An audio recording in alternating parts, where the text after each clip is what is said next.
네, 고등부 주일 예배를 시작하겠습니다.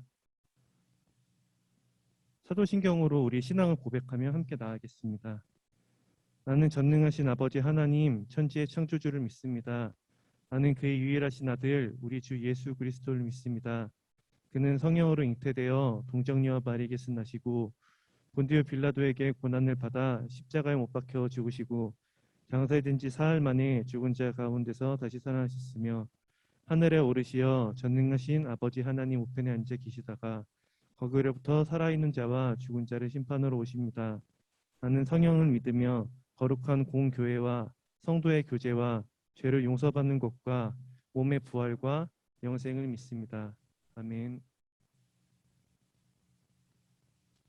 네, 이 시간에 우리 하나님을 함께 찬양하면서 나아가겠습니다.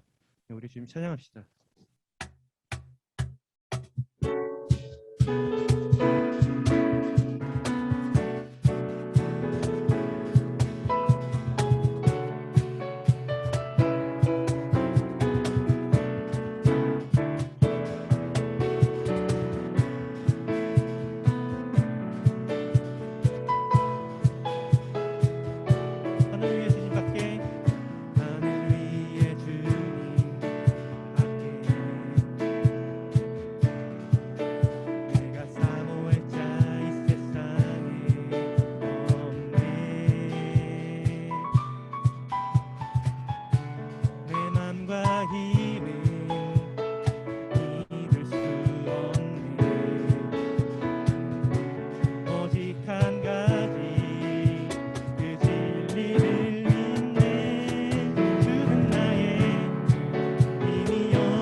다시 고백하면서 나아갑시다.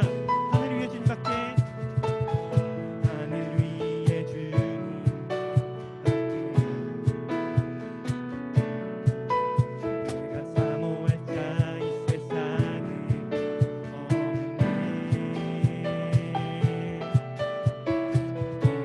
내 맘과 힘은 믿을 수 없네.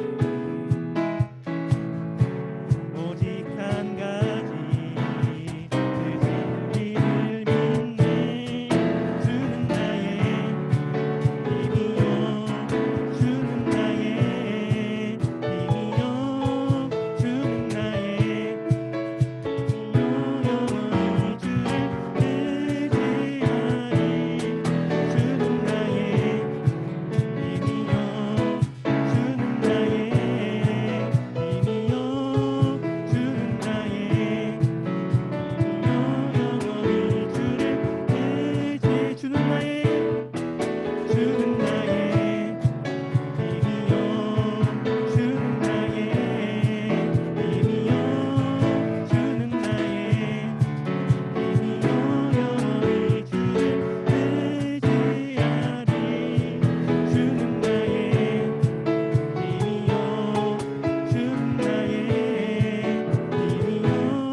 박수로 주님께 찬양 올립시다. 할렐루야.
나의 힘이 되신 여호와 하나님 아버지, 오늘도 거룩한 주일을 맞이하여 저희들 주님의 전에 거룩한 성전에 나와서 예배 드리게 하심을 정말로 감사드리옵니다.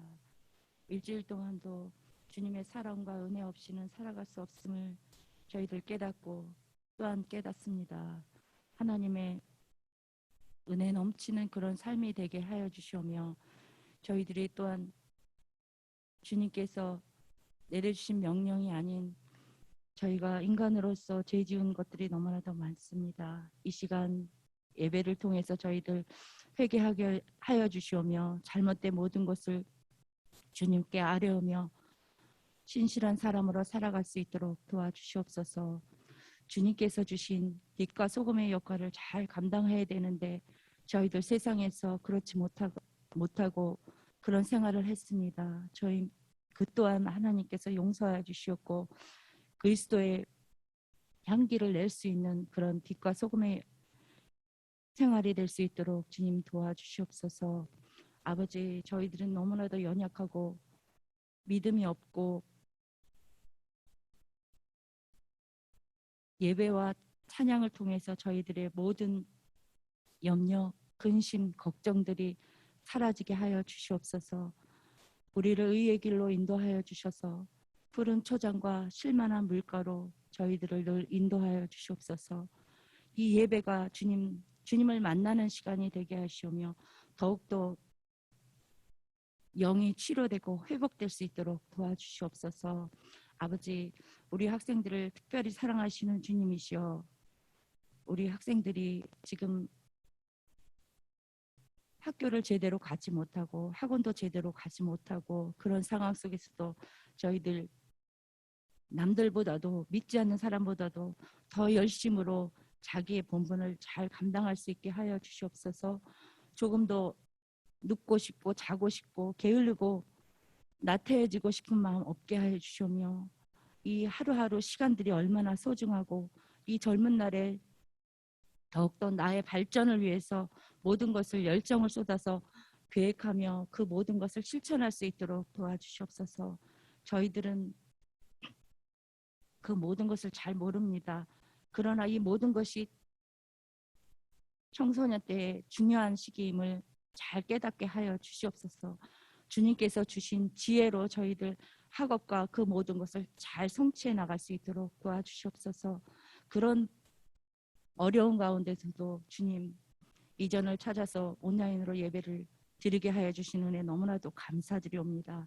매주 우리 학생들이 이 시간을 기억해서 예배 나오게 하여 주시옵고, 그 예배를 통해서 우리의 모든 상처가 모두 치유될 수 있도록 도와주시옵소서. 아버지, 너무나도 주님이 우리 아이들을 사랑하는 거 압니다. 그것을, 주님의 사랑을 늘 나의 생활 속에서 깨닫고 주님께 기도하며 모든 것을 나아갈 수 있도록 도와주시옵소서. 우리 선생님들 위해 기도합니다. 하나님, 각자의 가정과 일터에서 너무나도 열심으로 이 어려운 상황을 헤쳐나가고 계십니다. 하나님, 계획하시는 주님, 축복하시는 주님, 우리 학생들과 선생님들에게도 더욱더 많은 길을 열어주셨고 정말 은혜 충만한 그런 삶이 되게 하여 주시며, 늘 감사와 기도가 끊이지 않아서 나의 모든 신앙들이 믿음 안에서 굳건히 이 어려운 시기에 견뎌낼 수 있도록 도와주시옵소서. 아버지, 다니엘과 새 친구 같은 그런 어려운 믿음 속에서도 저희들 그런 어려운 환경 속에서도 믿음을 굳건히 지키게 하여 주시오며, 정말 다음 주에는 더 많은 학생들이 이전을 찾을 수 있도록 도와주시옵소서.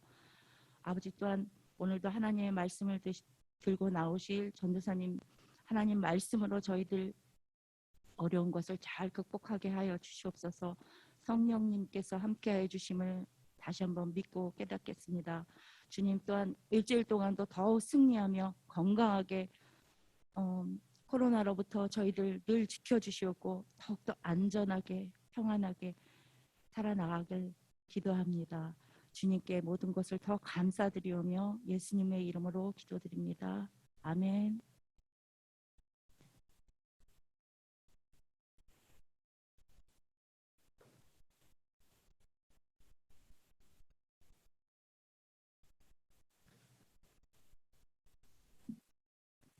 오늘 하나님께서 우리에게 주신 말씀은 사사기 13장 1절부터 14절입니다.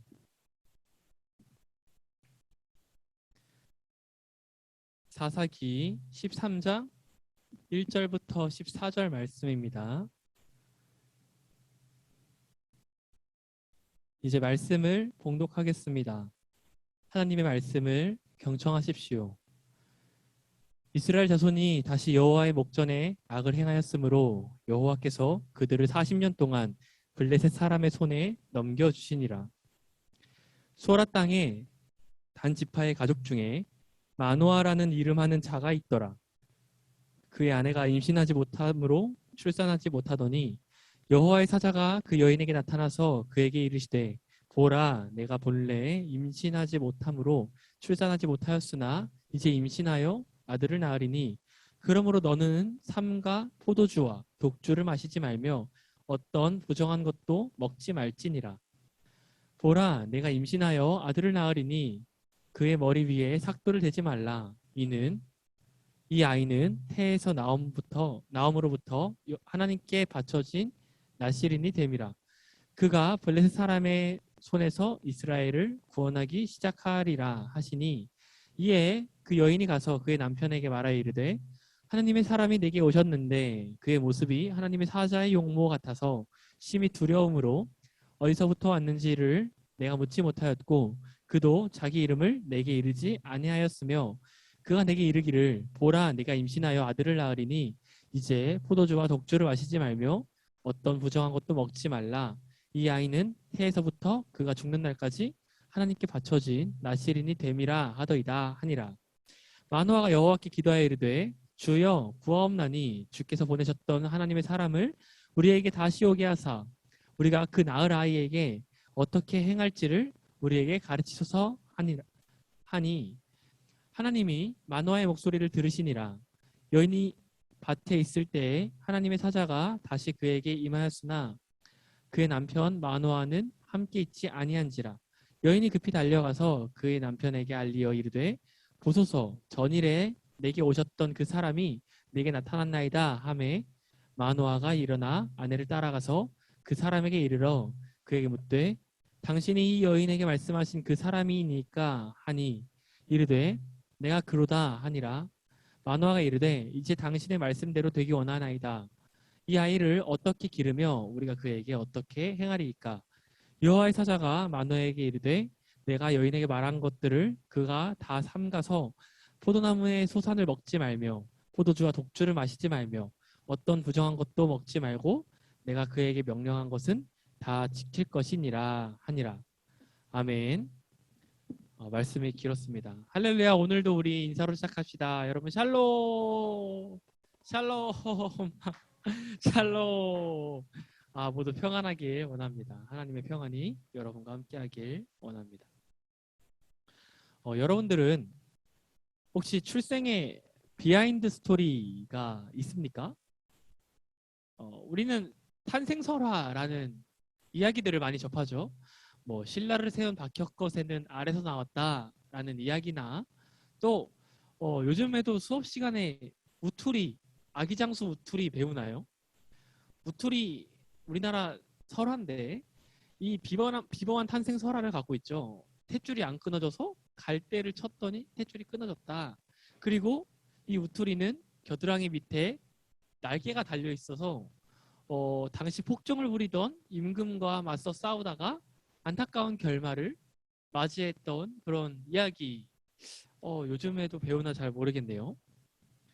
이렇게 우리는 탄생설화를 많이 접하는데 저도 오늘 말씀을 준비하면서 저희 어머니께 제 출생의 비하인드 스토리가 있나 여쭤봤어요.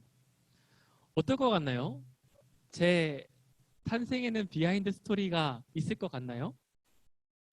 아쉽게도 그런 이야기는 없다고 해요.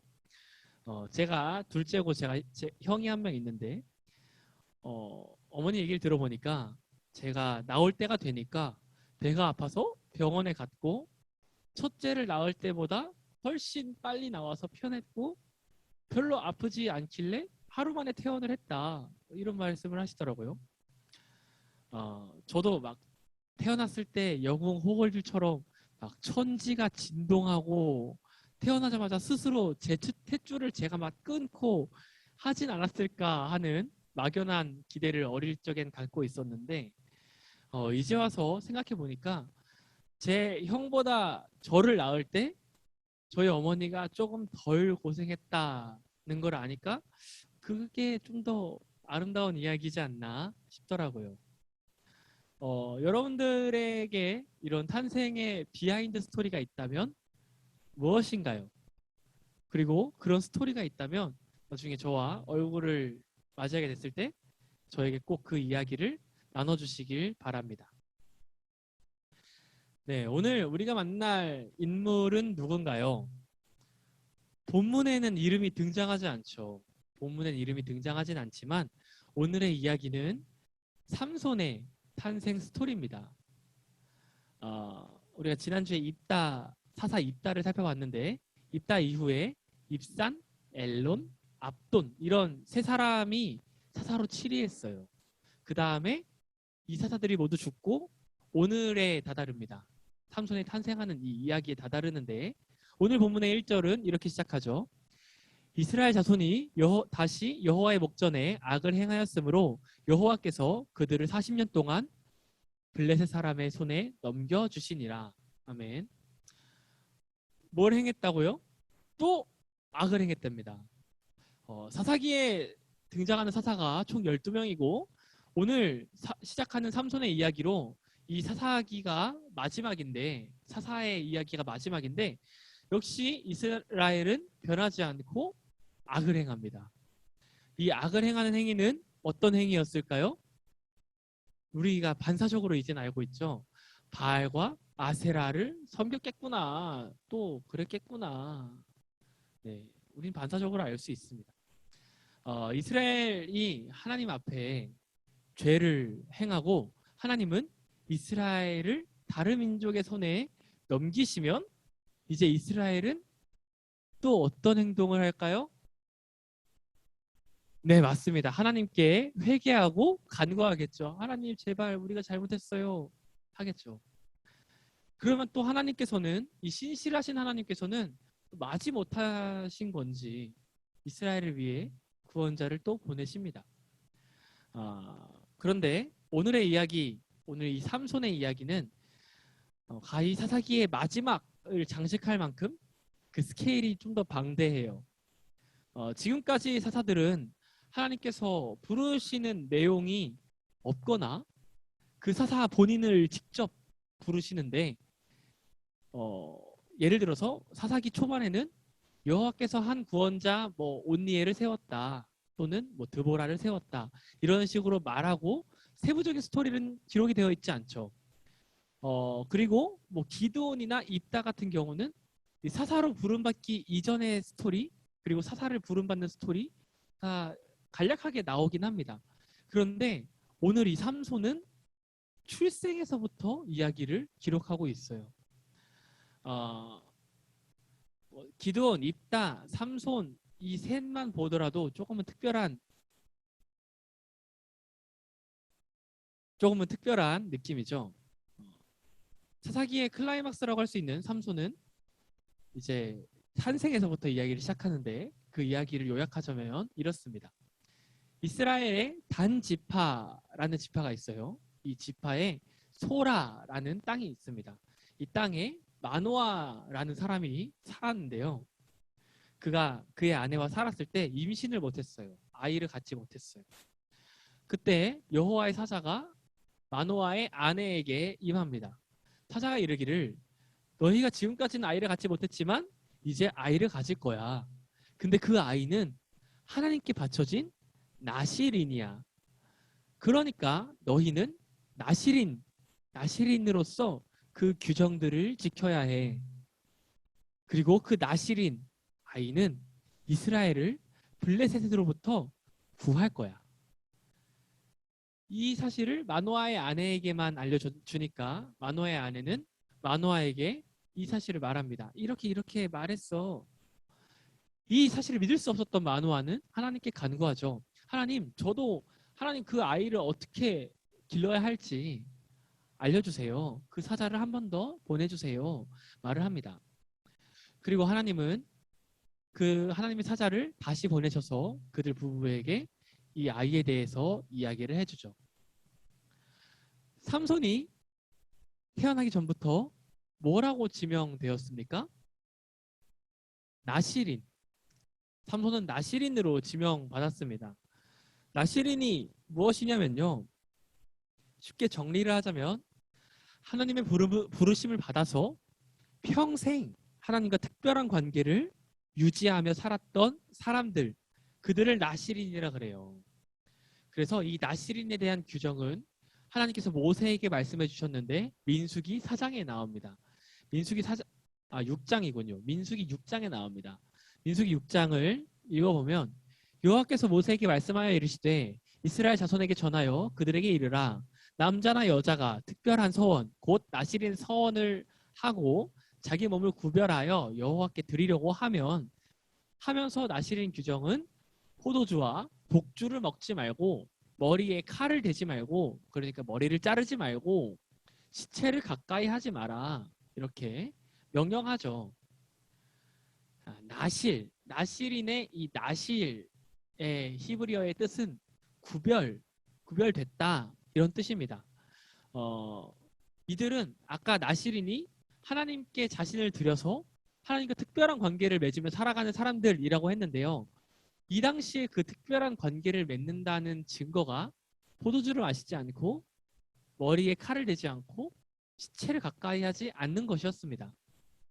그래서 하나님과 이 특별한 관계를 지키고 있다라는 뜻으로 이런 규정들을 지키고 있는 거죠. 삼손 이외에도 대표적인 나실인으로는 우리가 나중에 만날 수 있는 사무엘이나 세례 요한 같은 사람들이 있습니다.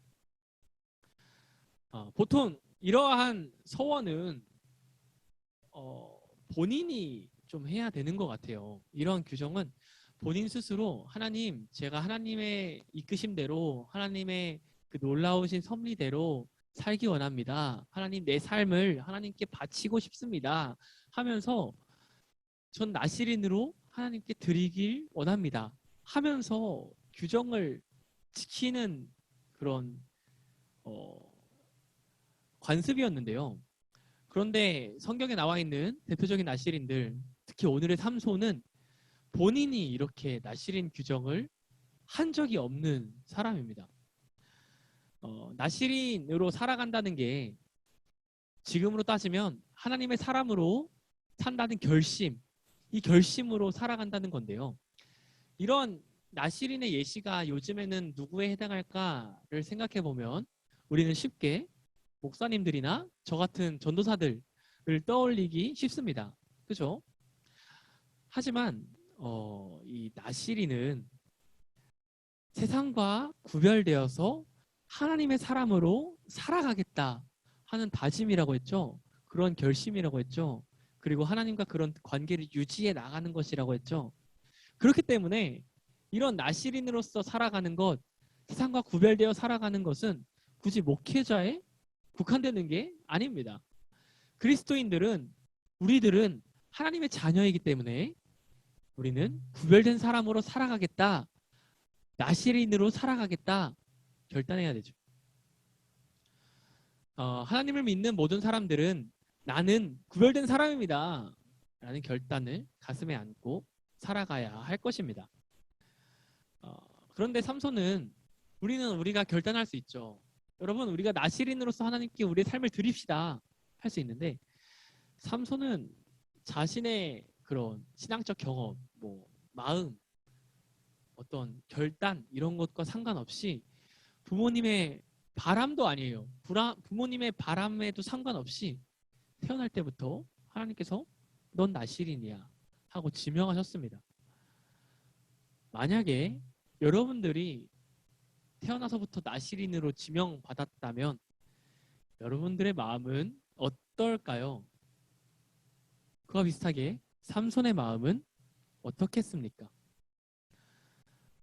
이제 우리가 만나볼 삼손의 이야기 가운데 그의 마음이 어땠을지 우리가 큐티를 통해서 만나보고 알아보는 시간이 되길 원합니다. 태어나자마자 갑자기 부모님이 너 나실인이야. 너는 머리를 자르지 말고 술도 먹지 마. 하면 어떤 마음일까? 우리가 차차 삼손의 이야기를 통해 만나보기로 하고요. 오늘 우리는 하나님의 예비하심을 먼저 살펴보길 원합니다. 삼손이 태어나는 장면에서 이스라엘은 어떤 상황이었습니까? 맞습니다. 블레셋에게 억압받는 상황이었죠. 그런 상황에서 하나님은 태어나기 전에 삼손을 미리 예비하셔서 선택하시고 나실인으로 하나님의 구별된 사람으로 부르셨습니다. 우리는 이렇게 생각할 때가 많아요. 나는 하나님을 믿어. 하나님께서 내 진리시고 온 세계를 다스리시니까 하나님께서 내 삶 또한 인도하실 것을 믿어. 그러니까 내 삶을 하나님께 드릴 거야 하고 말해요. 그죠? 문제는 없어 보여요. 그런데 우리가 조금만 생각해 보면 우리가 하나님을 믿게 된 것은 하나님께서 먼저 우리를 믿어주셨기에 가능한 일입니다. 우리가 하나님을 사랑하고 하나님의 사랑을 배우겠다고 몸부림치는 것은 하나님께서 먼저 예수님을 보내시는 사랑으로 우리를 사랑하셨기 때문입니다. 여러분은 하나님께 여러분의 삶을 드릴 준비가 되셨습니까? 하나님은 태초부터 여러분을 위해 하나님 당신의 삶을 드리고 계십니다. 그리고 지금 이 순간에도 여러분의 삶을 계획하시고 인도하시고 여러분을 위해 이 세계를 운행하고 계십니다.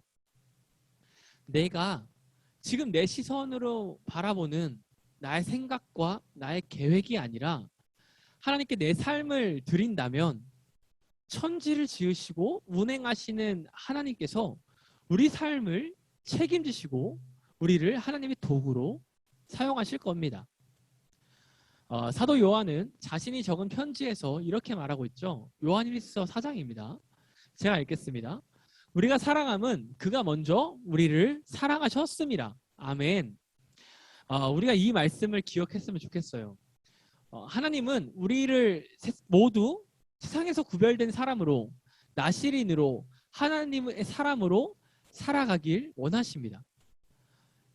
근데 이 말은 조금 착각하면 안 되는 게 여러분들은 앞으로 머리도 자르지 말고 포도로 만든 것 1절 먹지 마세요 하는 게 아니에요. 하나님께 여러분들의 삶을 드린다면 여러분들은 여러분의 마음에서 우러나는 구별된 사람으로서 그리스도인으로서의 행동을 하십시오. 그리고 그렇게 여러분이 하나님께 여러분의 삶을 드리는 그 방식으로 하나님을 사랑할 때 하나님께서 여러분과 더욱더 함께 하시고 여러분의 능력이 되십니다. 하나님께서는 우리를 세상의 빛과 소금으로 사용하시길 원하십니다. 그리고 그렇게 사용하고 계십니다. 예수님께서 우리를 사랑하셨기 때문에 그리고 우리를 그 사랑하시는 마음으로 지금도 지켜보고 계시기에 우리는 그 사랑에 반응하며 살아가야 할 책임이 있습니다.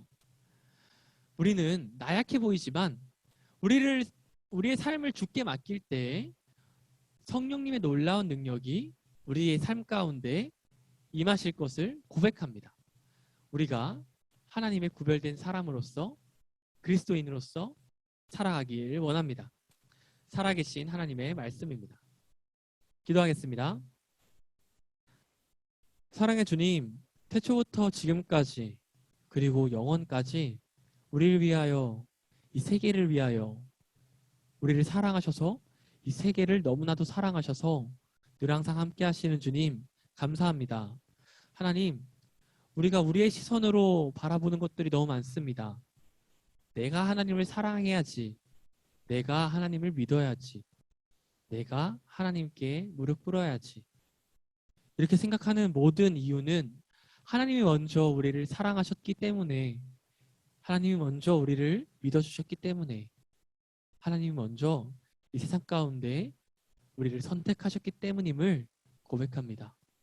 하나님, 우리가 그것을 잊지 않게 하시고 우리는 완악하오니 연약하오니 우리 삶 가운데에 하나님의 인도하심을 쉬지 않고 묵상하며 생각하며 살아갈 수 있도록 함께하여 주옵소서. 주님, 우리가 그리스도인으로 살아가기 원합니다. 주님의 구별된 사람으로 살아가기 원합니다. 그렇게 살아갈 때에 우리를 하나님의 사람으로 부르신 주님, 우리가 주님 앞에 주의 능력을 간구하며 나아가오니 우리에게 능력되어 주시고 우리가 하나님의 사람으로 그리스도인으로 세상 가운데 세상과 구별되어 살아갈 수 있도록 함께하여 주옵소서. 이제 9월입니다. 가을이고 이제 2021년도 점차 끝을 향해 달려갑니다. 이 상황 가운데서도 우리가 살아가는 모든 순간에 하나님과 동행하며 살아갈 수 있도록 그렇게 살아가는 해방교회의 모든 고등부 친구들 될 수 있도록 함께하여 주옵소서. 예수님의 이름으로 기도드립니다. 아멘. 예수님께서 가르쳐 주신 기도를 하시고 예배를 마치겠습니다.